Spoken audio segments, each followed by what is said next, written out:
এমন একটা দিন আসবে যখন হরিভজন করার সুযোগ আর থাকবে না। আমরা তখন কিছু করতে পারবো না, আর চাইলেও হরিনাম করতে পারবো না। এখন সুযোগ থাকার সত্ত্বেও অবহেলায় দিন কাটিয়ে দিচ্ছি। তো অবহেলা বলতে গেলে অন্যান্য কাজকর্ম ঠিক চলছে, কিন্তু হরিভজন করার ইচ্ছা নেই মানুষের। এটা খুব বড় ভুল। সময় থাকতে থাকতে এক্ষুনি থেকে হরিভজন করা উচিত, কারণ মৃত্যুকাল উপস্থিত হয়ে গেলে তখন আর কোনো কিছু কাজে লাগবে না, শুধুমাত্র ভগবানের নাম।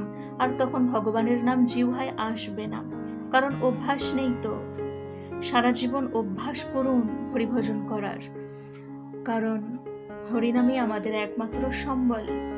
শেষের সময়ে আর কোনো কিছু আমাদের কাজে লাগবে না, কেবলমাত্র প্রভুর নাম, হরিনামই আমাদের কাজে লাগবে। সবাই বলুন হরে কৃষ্ণ।